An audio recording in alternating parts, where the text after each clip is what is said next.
Mana Tuhanmu sekarang? Mana Allah yang kamu yakini tunjukkan sama saya? Sebelum saya menjawab pertanyaan Anda, saya ingin bertanya, apakah Anda percaya dengan nyawa? Kalau misalkan Anda percaya dengan nyawa, mana nyawa Anda? Nyawa Anda tidak terlihat. Dan pasti Anda akan mengatakan Anda tidak akan hidup tanpa nyawa. Begitupun dengan Allah Subhanahu wa taala. Allah Subhanahu wa taala tidak terlihat, dan jikalau tidak ada Allah Subhanahu wa taala, maka tidak ada alam semesta ini. Di dalam akidah Ahlussunnah wal Jamaah, Ali bin Abi Thalib pernah mengatakan, alladzi ayyana al-aina la yuqalu annahu aina. Sesuatu yang sudah ada maka tidak layak ditanya di mana. Di dalam akidah Thahawiyah juga dikatakan, Allahumma nasawna lil jihati sit. Allah Subhanahu wa taala itu suci dari nama arah. Arah depan, belakang, atas, bawah, kanan, kiri. Allah jauh tanpa berantara, dan Allah dekat tidak menyentuh. Jadi intinya apa? Allahu mawjud bila makan. Allah itu ada tetapi tiada tempat. Karena kita adalah makhluk yang diciptakan dan tidak bisa disamakan dengan Sang Khalik pencipta. Barakallahu fikum, wallahu a'lamu bissawab. Rukun iman ada 6, rukun Islam ada 5. Ya lu lakuin. Setiap daripada agama apapun itu mengajarkan keindahan, tidak pernah mengajarkan suatu kebencian. Al-imanu huwal iqraru bil lisani wa tasdiqu bil janani. Kalau misalkan kamu membahas tentang daripada iman, intinya itu percaya, kamu ikrar, membaca dengan lisan, dan meyakini dengan wa tasdiqu bil janan, dengan hati. Ya, jadi kalau udah perkara daripada hati, ya tidak bisa dicampur adukan. Bagaimana kamu, bagaimana saya, bagaimana kalian semua itu tidak bisa, karena bagaimana penyikapan daripada hati seseorang. Dan itu murni daripada kamu yang memilih. Tetapi kalau misalkan hidayah itu atas Allah Subhanahu wa taala. Beruntung dari kita yang masih dalam kedudukan Islam. InsyaAllah, ya ayyuhalladzina amanu taqullaha haqqa tuqatih wa la tamutunna illa wa antum muslimun. InsyaAllah kita sekalian meninggal dalam keadaan Islam. Barakallahu fiikum. Saya terkejut dan terheran-heran. Di sana Jibril berkata, saya tidak terfokuskan daripada pembahasan dalil tersebut, hadis tersebut, tetapi kalau misalkan ini adalah permasalahan umum dan banyak dalil-dalil lainnya, termasuk daripada Al-Quran. Innallaha la yaghfiru ayyushraka bihi wa yaghfiru ma duna dzalika liman yasha. Sesungguhnya Allah Subhanahu wa taala tidak mengampuni dosa syirik dan mengampuni daripada keseluruhan daripada dosa selain syirik.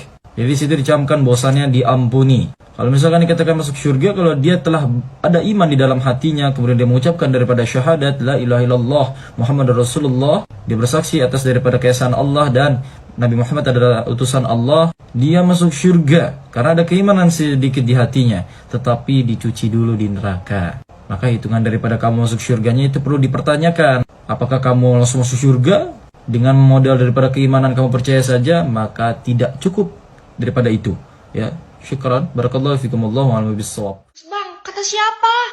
Kata siapa Yesus gak bisa menyelamatkan dirinya sendiri, Bang? Ya ahlal kitab la taghlu fi dinikum wa la taqulu 'ala Allahi illa al-haqq. إنما المسيح عيسى ابن مريم رسول الله وكلمته ألقاها إلى مريم وروح منه فآمنوا بالله ورسله ولا تقولوا ثلاثة انتهوا خيرا لكم إنما الله إله واحد.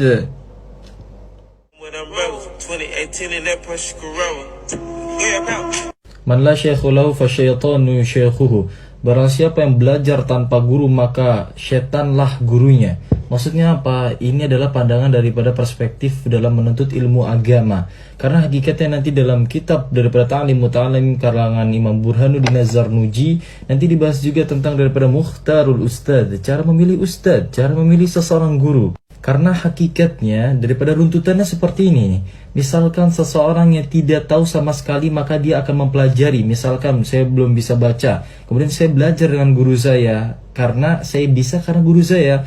Kemudian nanti ada fase yang dimana kamu bisa pada dasarnya. Akhirnya gimana kamu memastikan kebenarannya itu bertanya lagi kepada guru. Jadi inti daripada seseorang penuntut ilmu adalah bertalaki. Bertalaki maksudnya adalah langsung terhadap gurunya. mengatakan atau memastikan dari sebuah kebenaran dalam ilmunya, maka nanti ada sanad daripada guru tersebut. Nanti kamu punya gurunya bersanad sampai dengan Rasulullah SAW, gurunya kemudian berguru kepada gurunya lagi, kemudian kepala gurunya lagi sampai dengan Rasulullah SAW.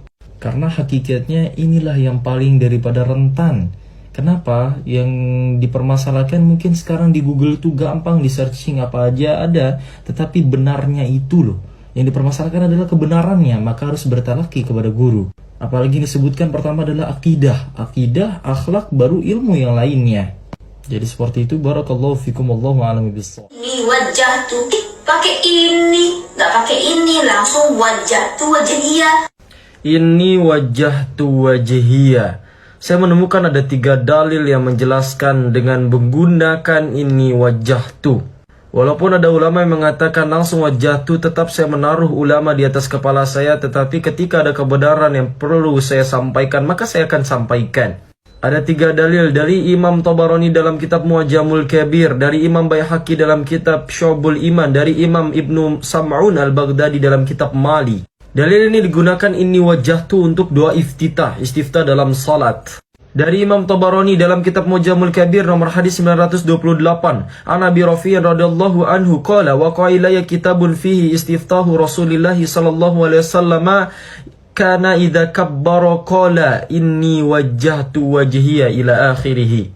Di situ dikatakan bahwasannya istiftah, ketika membaca iftitah memulai daripada takbir kemudian membaca inni wajjahtu, menggunakan ini. Dikatakan untuk iftitah ya. Kemudian dari Imam Baihaqi dalam kitab Syu'abul Iman nomor hadis 2864, An Ubaidillah ibni Rafi'in an Ali ibni Abi Talibin radhiyallahu anhu anna Rasulullah sallallahu alaihi wasallam kana idza istaftaha kabbara thumma qala inni wajjahtu wajhiya lilladzi ila akhirih. Sama ketika Rasulullah SAW memulai membaca iftitah menggunakan ini wajjahtu. Jadi ulama membuat doa ini bukan main-main, berdasarkan daripada dalil-dalil yang ada dan referensi yang banyak. Maka tidak apa-apa membaca ini wajjahtu dengan langsung wajjahtu, tidak apa-apa. Barakallahu fikum, wallahu a'lam bishawab. Sengaja saya bahas video ini ketika sudah tidak ramai. Bukan saya bertujuan untuk meramaikan lagi, tetapi untuk membuka wawasan daripada netizen Indonesia. Memang kalau misalkan keterkaitan dari tadi itu bukan salat, ini aneh saja gitu. Udah admin centang biru tapi nggak ngerti ginian, dibilang aliran sesat lagi. Ini adalah namanya suatu tarikat untuk berzikir kepada Allah Subhanahu wa taala, untuk zikrullah. Nanti ada ilmunya namanya sufi, tasawuf. Ini buatan ulama-ulama sufi. Tetapi kalau kita ingin mencapai daripada derajat tersebut sampai usul gitu, maksudnya adalah sampai benar-benar menikmati zikir, itu mustahil mungkin untuk orang-orang zaman sekarang nih. Yang bahaya itu tasanna, dibuat-buat gitu, tasannu. Ya kalau misalkan dia buat-buat untuk gerak-gerakan itu, maka itu sebenarnya suatu kadzib, suatu penustaan. Maka lebih baik itu ya alami saja, anugerah dari Allah. Yang jadi masalah itu kalau misalkan dibuat-buat, kalau misalkan karena nikmat berzikir ya boleh saja. Barakallahu fikum. Bismillahirrahmanirrahim. Bismillahirrahmanirrahim. Kalau kita bahas masalah diterima atau tidak diterima, ya wallahu a'lam bishawab, Allah yang tahu. Tapi kalau kita bahas segi zahir, segi hukum, maka ada beberapa yang menyalahi aturan. Kan rukun terbagi menjadi 2 ya. Pasti tahu semuanya rukun fi'li wa qawli, tahu semuanya pasti. Termasuk daripada rukun qawli menyempurnakan Al-Fatihahnya, jelas ya. Ketika seseorang cepat sholatnya kemudian Al-Fatihahnya mungkin terdengar seperti itu, ya entah bagaimana menyempurnakannya. Pertama. Kemudian kita bahas dari segi zahir lagi, rukun qawli yang dilanggar itu adalah salah satunya tumanina. Memang dalam kitab Safinatun Najah dikatakan minimalnya subhanallah. Tetapi ketika itu ada seseorang yang salat di samping Rasulullah SAW, kemudian ketika salat disuruh ulang oleh Rasul sampai 3 kali. Rasul mengatakan, irji'ila salatika fa innaka lam tusalli, ulangi salatmu enggak sah. Karena apa? Enggak tumaknina salatnya. Kemudian yang terakhir yang bisa saya lihat di segi zahir adalah membaca tahiyat. Apakah sampai dengan salawat seperti itu? Tiba-tiba assalamualaikum warahmatullahi wabarakatuh. Kalau masalah diterima atau tidak, wallahu a'lam bishawab, Allah yang tahu. Tapi saya sudah mau bahas segi yang terlihat saja ya. Lagi buat apa juga sih banyakin amalan di bulan yang mulia? Buat apa kita jadi mainan di bulan yang mulia? Aneh-aneh saja. Barakallahu fikum. Banyak sekali yang tidak tahu atas perkara tadi. Ini namanya adalah ibadah suluk. Suluk itu dari kata 3, salaka. Artinya man salaka, siapa yang menempuh tarikan jalan. Jadi